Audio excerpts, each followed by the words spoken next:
Welcome to Will's Personal Development Podcast, where we bring you data and science-backed answers and advice from billionaires. Hey everyone, my name is Will, and let's just get right into today's topic. Now, this is a highly requested, highly sought-after topic, and it's how can I compete with people who are better than I am in every way?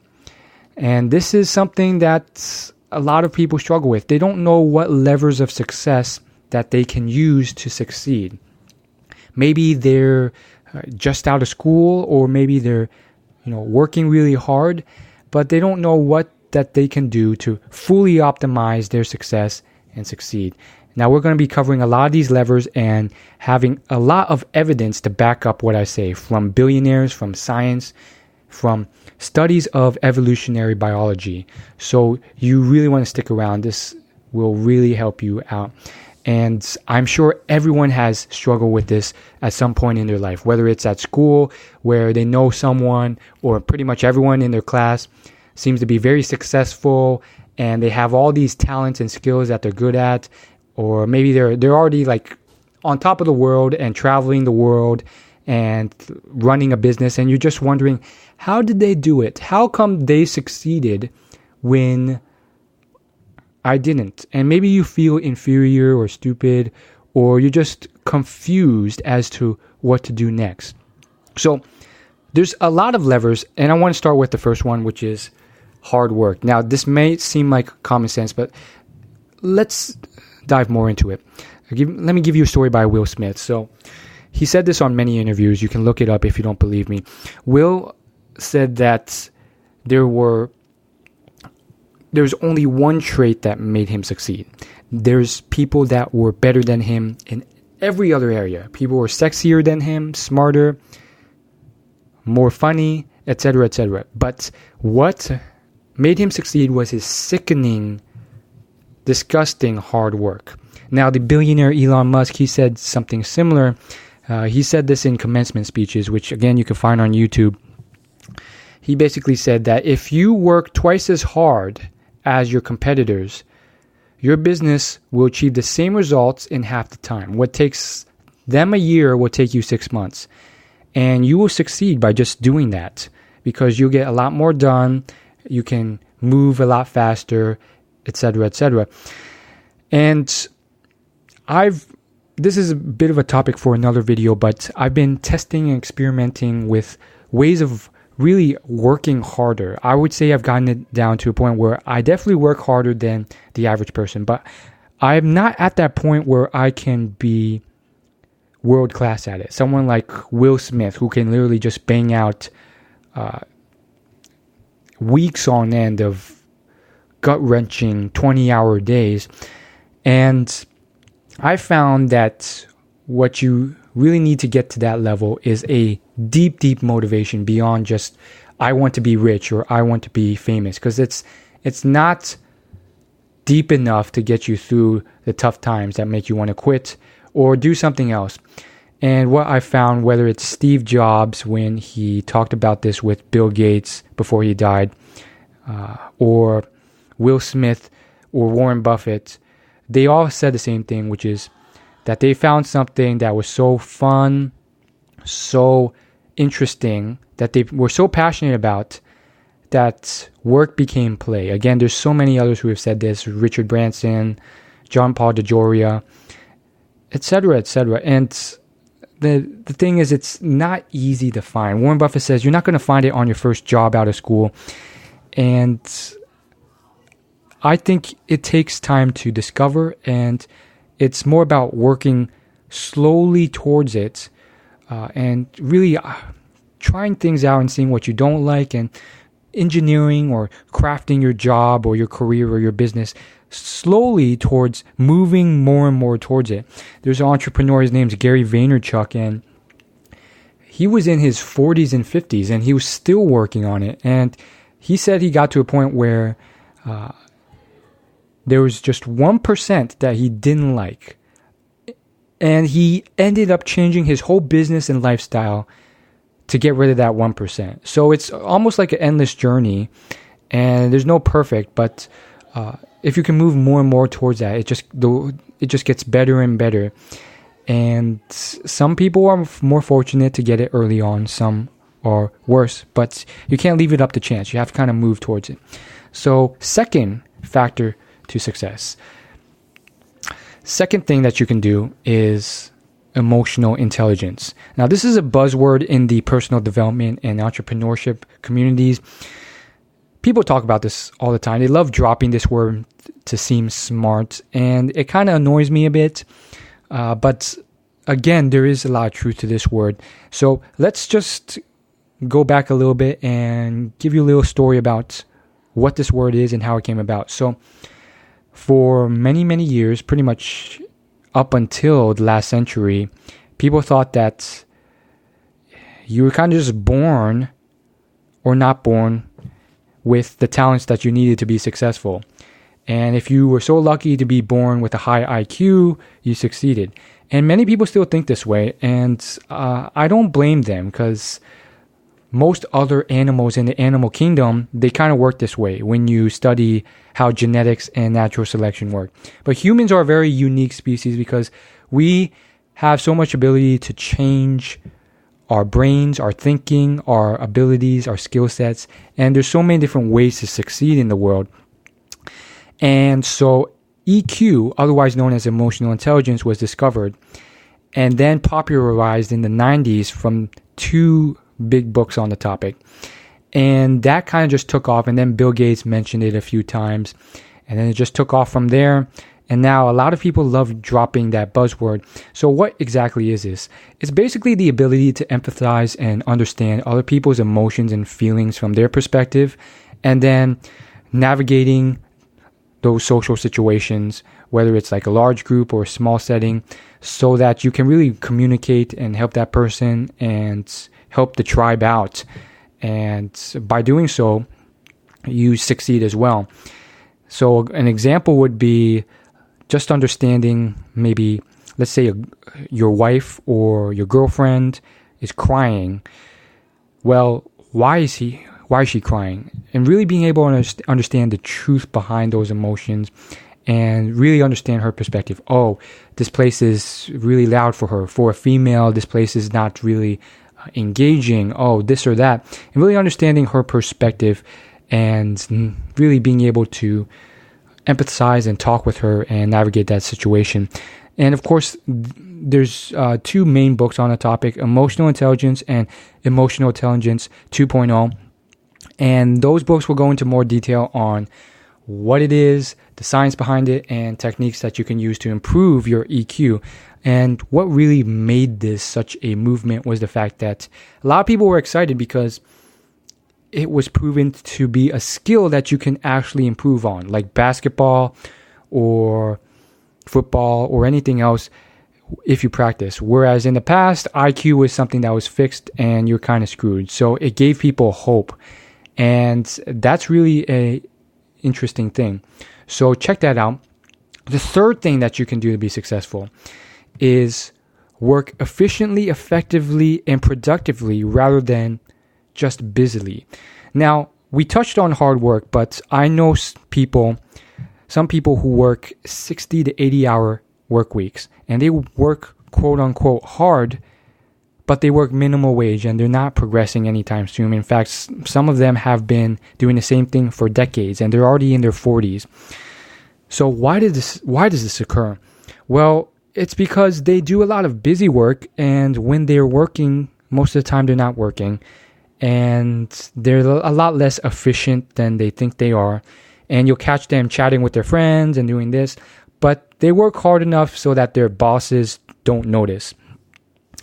And most people do this. And one way that I discovered this for myself was I tracked down every minute I spent my time doing on a piece of paper for a whole day and then a whole week. And I thought I was doing pretty darn well. My grades were incredible. I was taking a lot of advanced courses, but I was just blown away. It's those like little tidbits of time. You spend 6 minutes here on Facebook, 17 minutes there on YouTube. by the end of the day, you tally it all up. You spent 4 hours on social media, and you're just like, how on earth did this happen? How am I so unproductive? And most people live lives like that. And since then, I've been every couple years repeating the process just to keep myself in check. And when you do the math, it makes sense, because we have 24 hours in a day. If you do 8 hours on sleep, 8 hours on work, where does the other 8 hours go? That's still another 8 hours of time that just magically disappears somehow. Most people just like, they go home, they watch TV, and then they go to sleep, and they're like, what the heck happened to my time? And they feel like their whole workday is so exhausting, or like they couldn't bunch out any more time. And when you actually map it out mathematically, like, there is a grain of truth to that.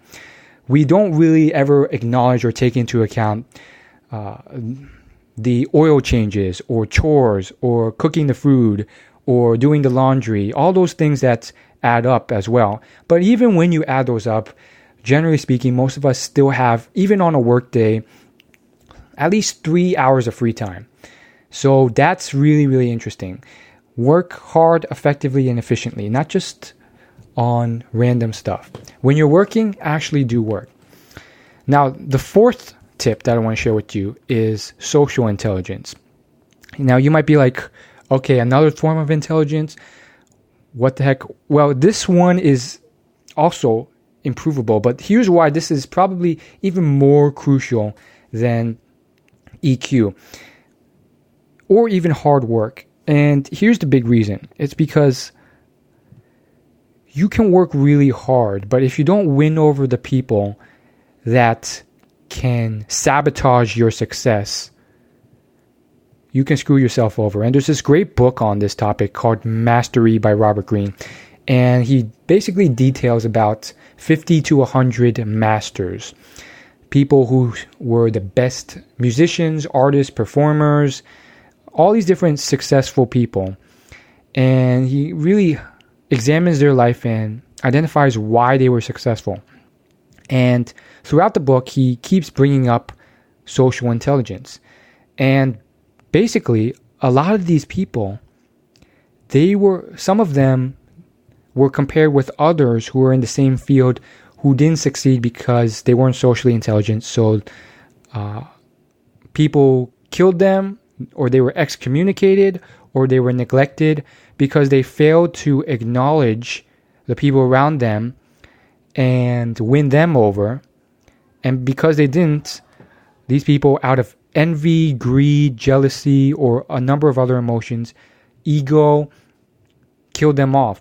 And I find that very interesting, and it's something that most people don't really think about. Now, in this day and age, you probably won't die from it, but you could be fired from it. And it still happens to this day in the boardroom, in a company, and there's plenty of examples of this in modern era. You might have constructive feedback on what you should do for the company to do better, or what your boss might do. But if you present it in a way where you don't really think about, okay, will this offend my boss if I say it in this way? You could get fired, even if it's the right thing to say. And this happened all the time. Again, Robert Greene's book goes into a lot more detail on this. But one of the crazy stories in the book was when one of these doctors, he found out through a bunch of scientific studies that his bosses, who were surgeons, his bosses were literally killing their patients by not washing their hands, because they didn't discover bacteria back then. And so they were working with like all sorts of dirty stuff and not washing their hands in between surgeries. But he wasn't socially intelligent, and he just laid it on his boss. And his boss, his ego got offended, and also his inner self, his reputation got affected if this were to be true. So his boss ended up excommunicating him, forming this whole movement to like take him down. And this guy ended up dying penniless, broke, and his reputation got ruined. And of course, he couldn't work as a doctor in the area anymore. And one of the big reasons was because he literally just did it in a very socially unintelligent way. He told his boss, hey, you're killing a bunch of people by doing this, and I have the data to prove it. And his boss was like thinking in the back of his mind, I can't, you telling me this? And of course he gets very offended, and then his boss also starts thinking, if this is true, I'm ruined, and blah, blah, blah. So it wasn't a very socially intelligent way of dealing with it, even if it was the right thing. And so I put that in the back of my mind, and I was still a bit skeptical because, yeah, okay, Robert Greene, he wrote this book. Maybe he was just cherry picking this stuff. But then I read this book called David Ogilvy's book on Confessions of an Advertising Man. And Ogilvy, he built an advertising agency from scratch to one that was billing multiple billions, that's billions with a B, of dollars every year to their clients. So he's considered the father of advertising, and he wrote this book on advice he would give a young person who is following his footsteps. And one chapter in this book really spoke to all of this stuff that I just talked about. And when I read that, I was like, whoa, maybe this is true, because it was almost right on line with what was said previously by Robert Greene.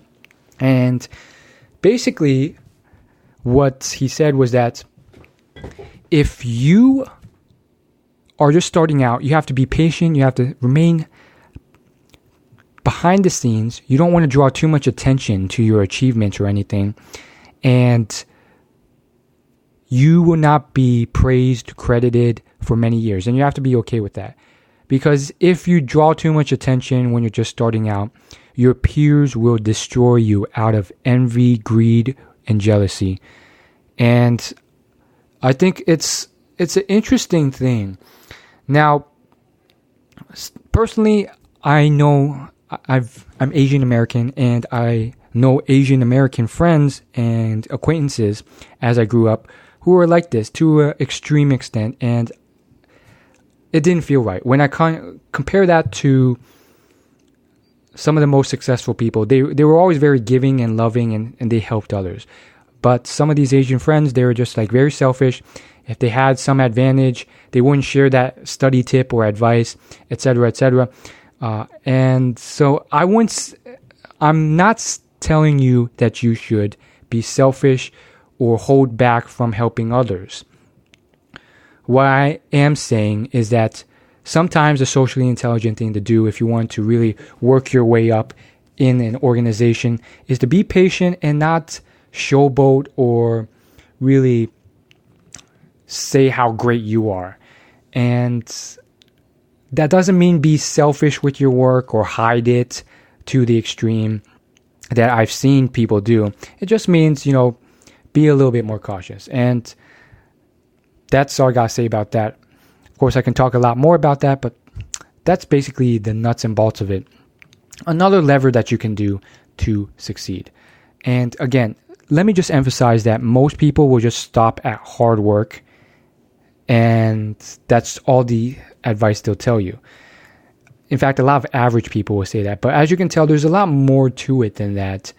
And that brings us to the next lever that I think can really help you level it up. And this is daily goal setting. And this time I want to point to Napoleon Hill as evidence for this. Now, I've seen a lot of other successful entrepreneurs talk about this, but let's talk about who is Hill. So he spent his whole life studying 500 of the wealthiest people on earth. We're talking Carnegie, Ford, Rockefeller. He did this by not charging for any of his services. He did the whole thing for free, and he got to work in person and just study these people for years and years, decades. He ended up writing a bunch of books on the patterns of success and why they succeeded, and he made a lot of interesting discoveries. And the first one was that, yes, anyone can succeed if you use these tactics. Second one is that it's not easy. You have to do them very specifically. And one of those tactics was daily goal setting. Now, if you want more details on those tactics, my number one recommended read He wrote a lot of books, but it is Laws of Success. Now, most people, when they hear about his name, they'll Think and Grow Rich, which is his most well-known book.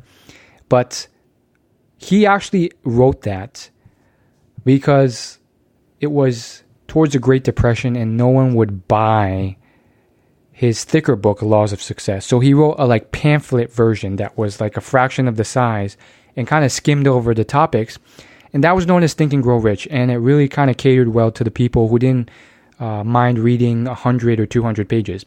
But if you really want the A to Z lessons on success, read Napoleon Hill's Laws of Success book. Having said that, one of his number one success goals in that book was daily goal setting. Now, there's very specific steps to doing it right. You don't just write goals. You get out pen and paper. You define very specific, definitive, measurable goals and a specific deadline to achieve them. Then you write them in the present tense as if you already achieved them with deep emotion. He said that nothing of importance was ever achieved without emotion. And you kind of have to, you really have to draw it out. You really have to find a motivation that really pulls you towards those goals. And then you want to visualize it as if you already achieved it, as if you're already there. You can really see it with your eyes as if you've already achieved that goal. And yeah, then you just rinse and repeat. And what's interesting is that most people have never read the book. If you look out in the general public, they're not into personal development. They haven't even heard about this book. But the people who have, most of them don't do these steps. I don't know why. Maybe they're lazy. Maybe they just don't want to. But even a lot of successful entrepreneurs who say they have read Think and Grow Rich or Laws of Success, they don't do that. They don't visualize their goals. They don't do it every day. They don't have a deadline. And I think it's very interesting to see that people won't just follow instructions. So if you can just do that, you'll be so much ahead of the crowd. And it's eerie how many people don't follow that to a T. Perhaps they don't have the time for it, or they just want a gimmick, or they just want to jump on the next social media bandwagon. Anyhow, final tactic for the night. Here's the next lever that you can use to succeed. And this one comes from Sir John Templeton. He made hundreds of millions of dollars. Some call him the greatest investor in history. And one of the reasons you might not have heard about him is halfway through his life, he said enough was enough, and he packed it all up. Some say that if he continued to compound his money, he would have made more than Warren Buffett. Who knows if that's true? I think there's a chance it's true. But regardless, he spent the next half of his life doing charitable, giving, philanthropic work. And he wrote a book called 21 Secrets to Success and Happiness. And one of the secrets in the book was be a lifelong learner. Now, consider the average person. After college, he decides he'll never go to school or do homework again. He gets a 9-to-5 job and he never learns anything ever again. For the next 60 years of his life, until he dies at 80, he doesn't work again. Or if, let's say he lives to 100. For the next 80 years of his life, he chooses never to ever learn anything new again.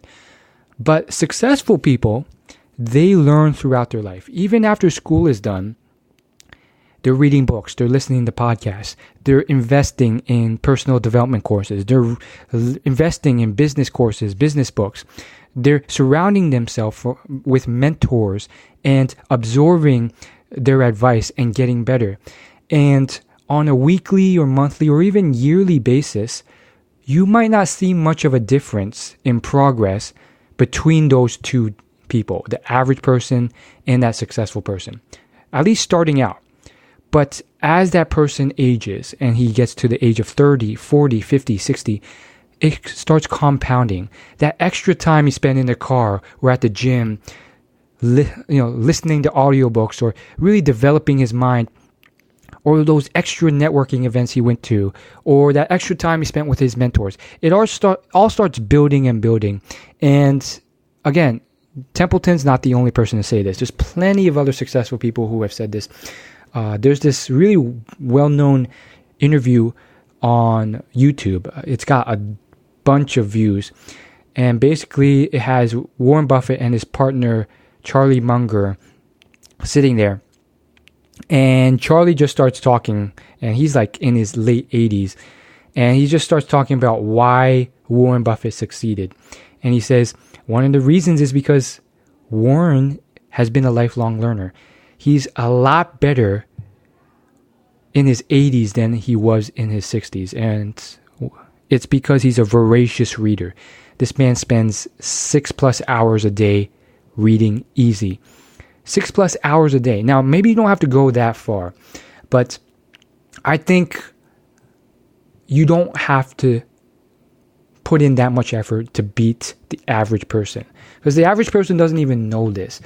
And you might even be competing with people better than you, but really, do they know this? I mean, I've met some really hard hustlers who are doing really well, and some of them, I don't know if they actually really learn or develop in that way. Maybe they know how to work hard, but I don't know if they really spend that extra time to invest in themselves and learn more constantly.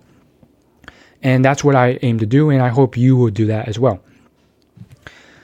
So those are the big levers that you can take. I don't want to overwhelm you with a bunch of stuff, because that leads to information overload, and you just ending up doing nothing. But if you can take those levers and start moving and implementing them and turning them consistently, you will really start succeeding.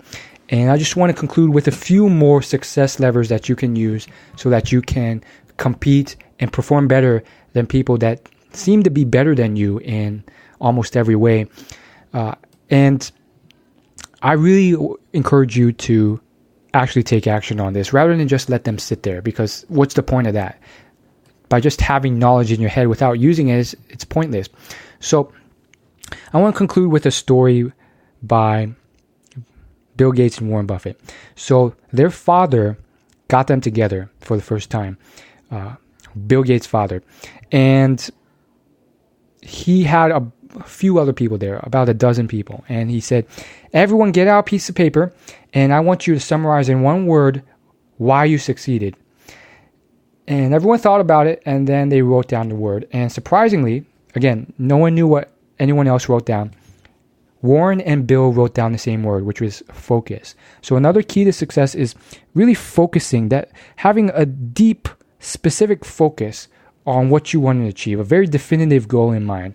Many people, their energy, their work is diffused because they're spreading it across so many different tasks and projects that the results can only go so far. So they end up having mediocre results, not because they didn't work hard, but because they didn't focus their energy. And so rather than having the intensity and results of a laser, they have a light bulb that just diffuses their energy in all these different directions and never accomplishes much.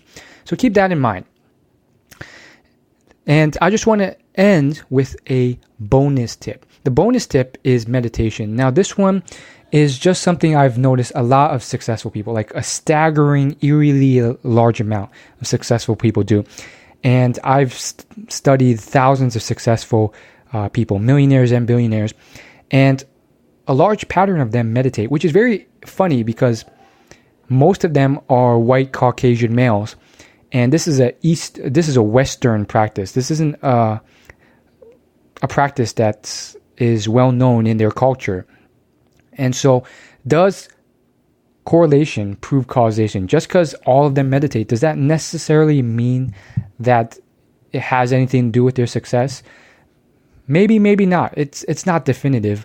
Having said that, though, I really want to leverage everything I can to succeed. And meditation is one of those things with no downsides. It's not like cocaine or crack or heroin where there's all these downsides to using that drug. The only downside is maybe you spend a little extra time in your day. And I recommend just starting with 2 minutes a day, because That way you can turn it into a habit and you can stay consistent with it. If you start with like too much, like if you try and commit to like 30 minutes a day, you probably won't be able to stay consistent with it. So that's why I recommend 2 minutes a day of meditation. And it's not all woo-woo. There's actually a lot of science behind it. There's actually a lot of studies that have shown that meditation has a lot of health benefits. It helps you be more present, more focused, and it will further separate the logical part of your brain with the emotional part, so that when you're making critical decisions, which is very important in business and investing and anything you do, life decisions, you can separate those different parts of your brain so that your emotions will not influence you to make the wrong decisions, which is very, very helpful. I recommend the app Insight Timer. It's completely free, and I've tried out a bunch of different apps. Some people will tell you to do Headspace, but I just find it like a complete scam. It's not a complete scam, but it's like they're charging $10 a month for like a couple guided meditations, which I just think is ridiculous. And I prefer Insight Timer because there's literally thousands of free meditations. The whole app is free. They're all guided meditations, and they have some of like the top meditation practitioners in the world on that app, including Deepak Chopra, Eckhart Tolle, all these like meditation master gurus, and the whole thing's free. So it just doesn't make sense for me why there's all these other like paid meditation apps that do like a fraction of the same thing. And I think one of the reasons is because as of this recording, we're in like a tech bubble phase, and Headspace, as well as many of the other apps, have a lot of people funding them and trying to make money from it. And then they're paying other people to promote it. And this is like endless cycle of mediocrity. So long story short, I recommend Insight Timer if you really want to get started with meditation. They even have it broken down into topics.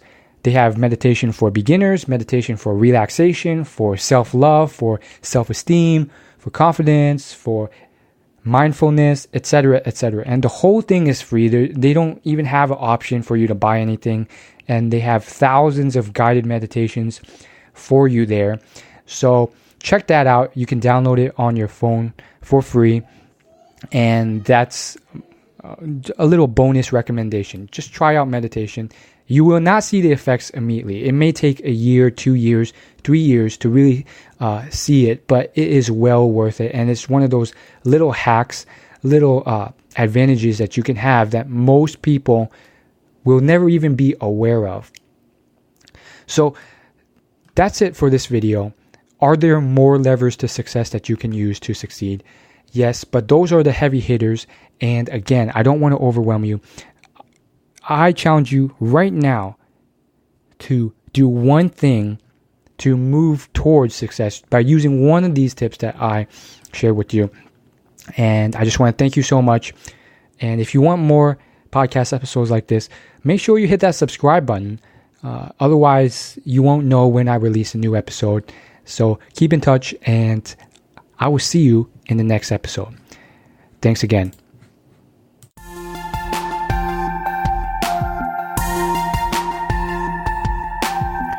Thank you for listening to Will's Personal Development Podcast. You can find more at willyoulaugh.com.